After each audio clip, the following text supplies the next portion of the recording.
अस्सलाम वालेकुम रहमतुल्लाहि वबरकातुहू। फ्रेंड्स, फहमुल कुरान कोर्स में आप सबको खुश आमदीद कहते हैं और आप सबको मेरी तरफ से रमज़ान बहुत बहुत मुबारक हो। और अल्हम्दुलिल्लाह से फ्रेंड्स, आज हम पढ़ने जा रहे हैं पारा नंबर 14 रूबामा। तो चलिए अल्लाह के नाम से शुरू करते हैं। पारा 14 और सूरह हिजर। नहमदुहु व नुसल्ली अला रसूलिहिल करीम, अम्मा बाद, फ़अऊज़ु बिल्लाहि मिनश शैतानिर रजीम, बिस्मिल्लाहिर रहमानिर रहीम। रब्बि इश्रह ली सदरी व यस्सिर ली अमरी वहलुल उक़दतम मिन लिसानी यफ़क़हू क़ौली। जी, सूरह हिजर स्टार्ट होती है। सूरह हिजर मक्किया सूरत है और हरूफ मुक़त्तियात से स्टार्ट होती है, अलिफ लाम रा। हमने तुम्हारे लिए ज़िंदगी के सामान पैदा किए और हर चीज़ एक अंदाजे से पैदा की, और तुम्हारे लिए इन जानदारों को पैदा किया जिनको तुम नहीं खिलाते, और हमारे पास हर चीज़ के खजाने हैं जिनको अंदाजे के मुताबिक हम उतारते हैं। हमने आसमान से तुम्हारे लिए पानी उतारा, हालांकि तुम्हारे पास इसका खजाना ना था, और हम ही जिंदा करने वाले और मारने वाले हैं। और जब इबलीस ने, शैतान की बात हो रही है, इबलीस ने हज़रत आदम अलैहिस्सलाम को सजदा करने से इनकार किया तो हमने उसे मरदूद करके निकाल दिया। वो बोला, ए रब मुझे हशर के दिन तक,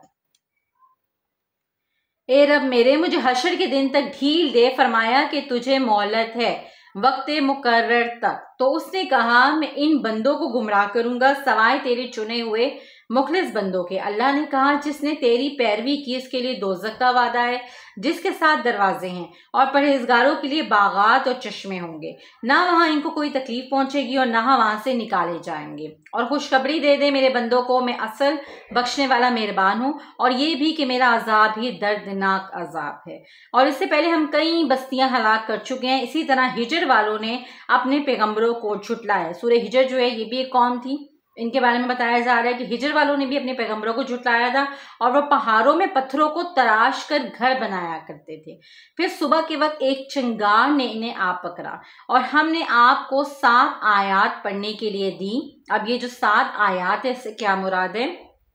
7 आयात से मुराद है सूरतुल फातिहा, जो हम नमाज में 5 दफ़ा पढ़ते हैं ना, अल्हम्दुलिल्लाहि रब्बिल आलमीन, उसके बारे में बात हो रही है। और आप सल्लल्लाहु अलैहि वसल्लम गम ना खाएं, और जिन्होंने इस किताब के कुछ हिस्से को माना और कुछ हिस्से का इनकार किया, इनसे हम ज़रूर पूछेंगे जो कुछ वो किया करते थे। और अल्लाह जानते हैं कि इन मुश्रिकों की बातों से आपका दिल तंग होता है, तो आप सल्लल्लाहु अलैहि वसल्लम अपने रब की खूबियाँ याद करें। ठीक है, आप सल्लल्लाहु अलैहि वसल्लम को हमेशा तबलीग करते हुए हमेशा जो थे काफिर बहुत ज्यादा तंग करते थे, सताया करते थे मुशरिक। ठीक है, तो अल्लाह रब्बुल इज्जत फरमा रहा है कि आपका इनकी बातों से दिल तंग होता है ना, तो जब आप सल्लल्लाहु अलैहि वसल्लम का दिल तंग हो ना, तो आप सल्लल्लाहु अलैहि वसल्लम अपनी रब की खूबियां याद करें। ठीक है, और सजदा करें यानी नमाज पढ़ें, और मरते दम तक अपने रब की बंदगी करते रहें।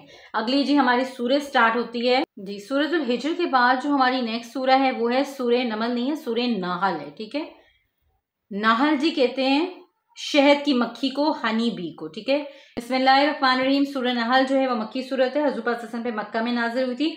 वो पाक है और बरतर है, और हमने आदमी को एक कतरे से बनाया मगर वो झगड़ने लग गया। जानवर बनाए जिनको तुम खाते हो और काम लेते हो, तुम्हारी रब बड़ी शफकत वाला है। इसने तुम्हारे लिए घोड़े, खच्चर और गधे पैदा किए ताकि तुम इन पर सवार हो, और वो ऐसी सवारियां पैदा करेगा जो तुम नहीं जानते। और ज़मीन में मुख्तलिफ रंगों की चीज़ें फैलाई, इसमें निशानियां हैं सोचने वालों के लिए। दरिया को तुम्हारे काम पर लगाया, ताज़ा गोश्त हासिल करते हो, कश्तियां चलाते हो, इस वास्ते कि अल्लाह का फजल तलाश करो और उसका शुक्र अदा करो। और पहाड़ बनाए ताकि ज़मीन में एक तरफ ना झुक जाए, रास्ते और निशान बनाए ताकि तुमको राह मिले। अगर गिनना चाहो तो उसकी नेमतों को गिन ना सकोगे। बेशक अल्लाह बख्शने वाला और मेहरबान है। वो जानता है जो तुम छुपाते हो और जाहिर करते हो। और बेशक अल्लाह किसको पसंद नहीं करता? अल्लाह गरूर करने वालों को पसंद नहीं करता, और गरूर करने वालों को हम दोज़ख में दाखिल करेंगे। और जिन्होंने इस दुनिया में भलाई की, इन्हीं के लिए आखिरत में क्या है? भलाई है। और जो शिर्क से बचते रहे, अल्लाह इनको बेहतरीन अजर अता करेगा। निस्फ होता है यहाँ पे हमारा। और अल्लाह ने फरमाया कि मेरे अलावा किसी को महबूद ना बनाओ, और तुम लोग खास मुझ ही से डरा करो। जो कुछ जमीन और आसमान में इसी का है, بے شک اس لیے اس کا حق ہے کہ اس کی اطاعت کی جائے۔ پھر جب تمہیں ذرا سی تکلیف پہنچتی ہے تو اسی سے فریاد کرتے ہو، پھر وہ تم سے اس تکلیف کو دور کر دیتا ہے، اور پھر تم میں سے بعض اللہ کی شریک ٹھہرانے لگ جاتے ہیں کہ انہوں نے اس تکلیف کو ہٹایا تھا اور ہماری دی ہوئی نعمت کی ناشکری کرتے ہیں۔ تم سے ان کے بارے میں ضرور پوچھا جائے گا، اور اگر اللہ لوگوں کو ان کے گناہ کی وجہ سے پکڑنا شروع کرتا تو زمین پر کوئی سانس لینے والا باقی نہ بچتا۔ کیا تم نے کبھی ان جانوروں کے بارے میں غور کیا ہے کہ ان کے پیٹ میں خون اور گوبر ہوتا ہے، اور اس کے درمیان سے ہم صاف اور گلے میں آسانی سے اترنے والا دودھ تمہیں پینے کو دیتے ہیں، اور پھر ہم نے شہد کی مکھی کو کام میں لگایا۔ اب شہد کی مکھی کو کس کام میں لگایا اللہ رب العزت نے؟ کہ وہ پھلوں کے رس چوستی ہے اور شہد بناتی ہے، اور لوگوں کے لیے اس میں ہم نے شفا رکھ دی ہے۔ اس نے تمہیں پیدا کیا، پھر بعض کو دوسروں سے زیادہ رزق عطا کیا، تمہیں بیویاں، بیٹے اور پوتے عطا کیے، پھر بھی تم اللہ کی نعمت کی ناشکری کرتے ہو۔ تم اللہ کے لیے مثالیں مت گھڑو، اور اللہ جانتا ہے اور تم نہیں جانتے۔ اور اس نے تمہیں ماں کے پیٹ سے اس حال میں پیدا کیا کہ تم کچھ بھی نہ جانتے تھے، پھر کان، آنکھ اور دل دیے تاکہ تم شکر کرو۔ خلاصہ یہاں پہ ہمارا کمپلیٹ ہوتا ہے۔ بے شک اللہ تمہیں انصاف کرنے، احسان کرنے اور رشتہ داروں کو دینے کا حکم دیتا ہے۔ ٹھیک ہے، اللہ تعالیٰ کن چیزوں کا کرنے کا حکم دیتا ہے؟